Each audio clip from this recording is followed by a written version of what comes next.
Salut tout le monde, aujourd'hui on va commencer un chapitre qui est très important dans l'optique physique, c'est l'interférence. Maintenant on va commencer par interférence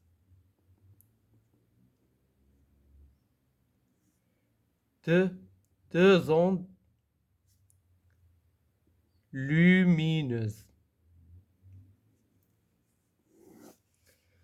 On cherche l'intensité lumineuse en premier. Intensité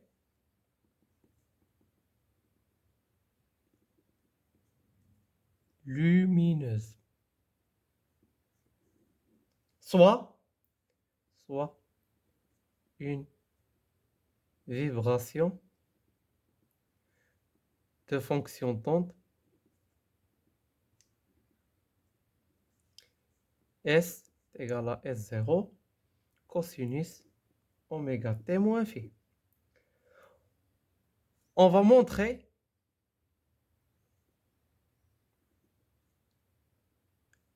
en électromagnétisme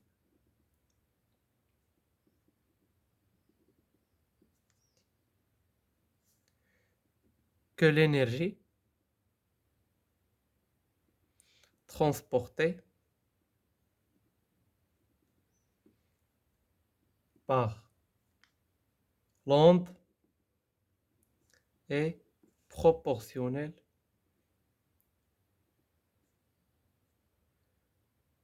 à la valeur moyenne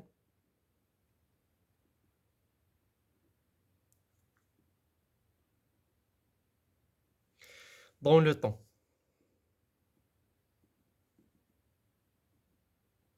De S carré. Où l'intensité lumineuse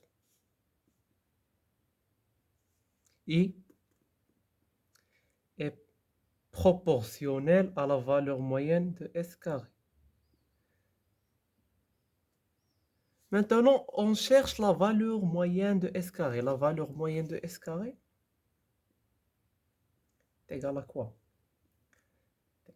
1 sur t, l'intégrale de 0 à t, S0 au carré, cosinus au carré de oméga t moins phi en fonction de dt.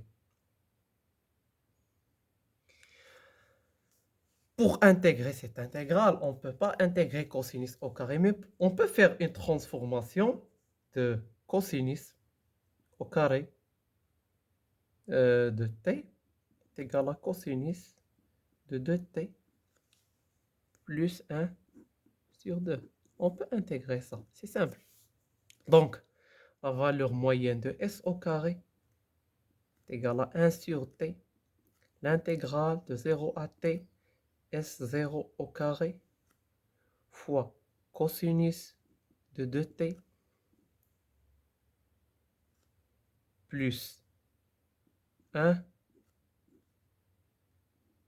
sur 2 dt est égal à 1 sur t, l'intégrale de 0 à t, S0 au carré fois 1 sur 2 plus S0 au carré cosinus de 2t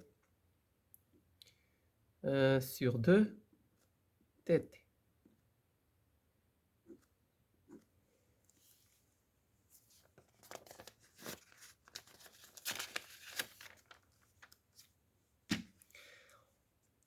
On a un petit rappel.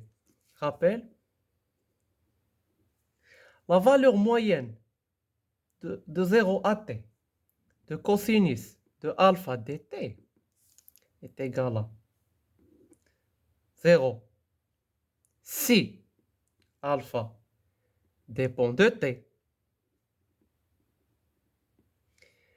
ou est égal à t cosinus de alpha si alpha ne dépend pas de t.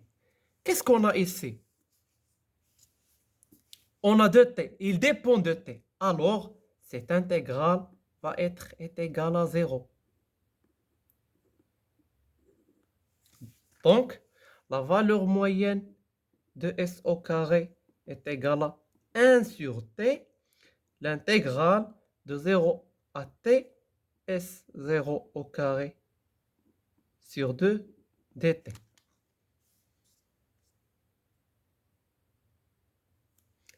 S0 est constante, on va le faire sortir sur t.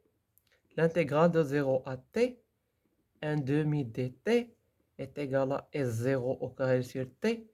T sur 2 de 0 à t est égal à S0 au carré sur t fois t sur 2 est égal à S0 au carré sur 2. C'est ça la valeur moyenne de S au carré. On a dit que I est proportionnel à la valeur moyenne de S au carré est proportionnel à S au carré sur 2. Mais par convention,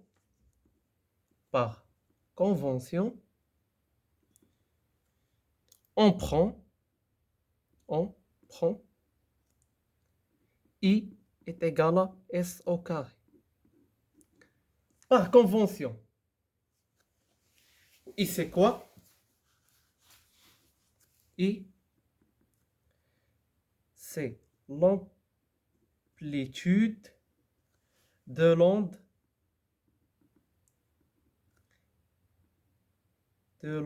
élevée au carré. C'est-à-dire, le I, c'est l'amplitude de l'onde élevée. C'est ça, S0 au carré. Ce S0, celui-ci.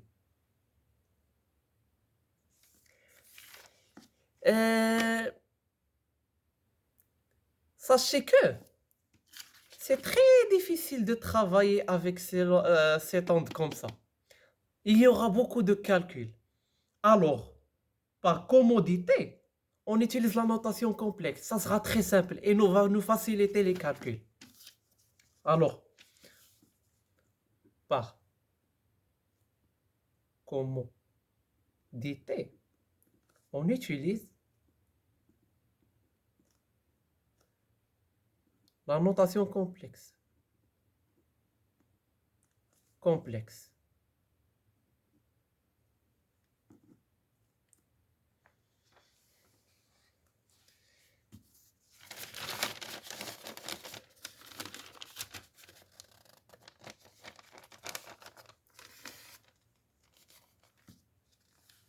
Alors, la variation S.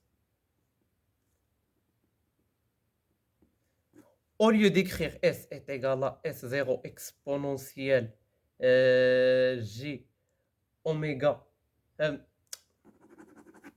Au lieu d'écrire S est égal à S0 cosinus oméga t moins phi, on va ajouter la partie imaginaire, c'est-à-dire plus I S0 sinus oméga t moins phi. Ça va être S0 exponentielle I oméga t moins phi. D'après Euler. Pas Euler, moins. On a exponentielle ix est égal à cosinus de x plus I sinus de x. Fonction de Euler.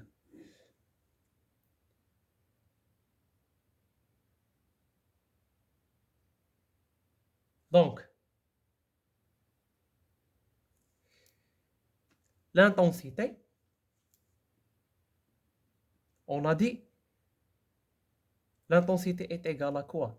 Est égale à le S fois le S bar. Le S fois le S bar. C'est le module de S au carré. Est égal à quoi? S0 exponentielle I oméga t moins phi fois S0 exponentielle le bar, c'est le moins I oméga t moins phi est égal à S0 au carré exponentielle I oméga t moins phi exponentielle moins I oméga t moins phi, ça c'est égal à 1, c'est égal à S0 au carré. Donc l'amplitude de l'onde élevée au carré.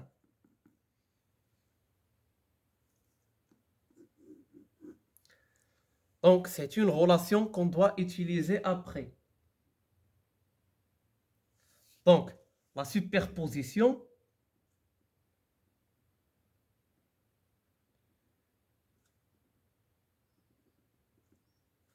de ces deux ondes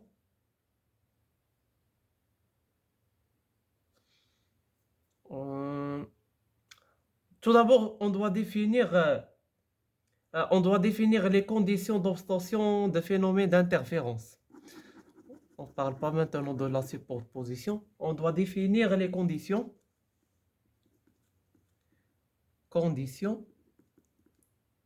d'obtention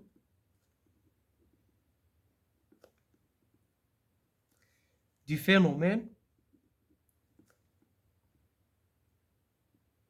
d'interférence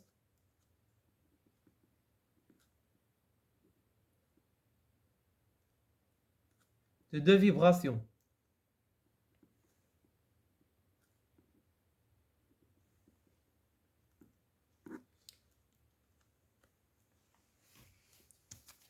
Soit deux vibrations. Soit deux vibrations S1 est égal à 1 cosinus oméga t moins phi 1 S2 est égal à A2 cosinus oméga t moins phi 2. Il faut se rappeler que I1 est égal à A1 au carré est égal à S1 fois S1 bar est égal à S1 module au carré. I2 est égal à A2 au carré est égal à S2 fois S2 bar est égal à S2 au carré.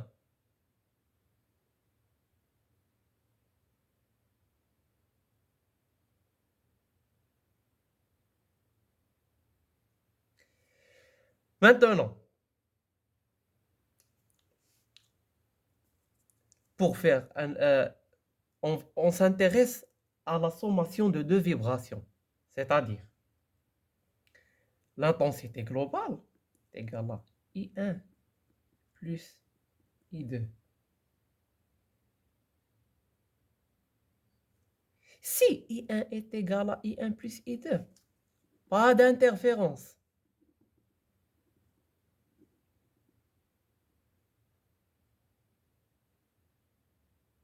Il est difficile d'obtenir le phénomène d'interférence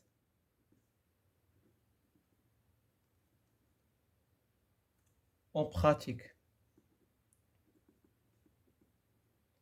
à cause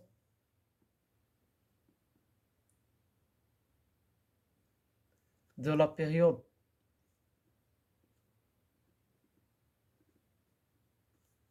T. Elle est très petite, 10 à la puissance 15 secondes. On ne peut pas la détecter.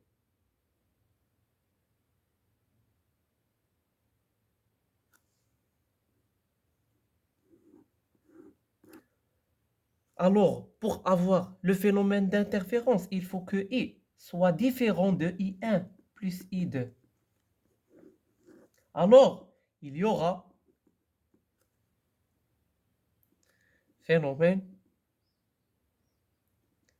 d'interférence. Si vous trouvez que I est égal à I1 plus I2, il n'y aura pas de phénomène d'interférence. Mais si I est différent de I1 plus I2 différent, il y aura le phénomène d'interférence. Alors,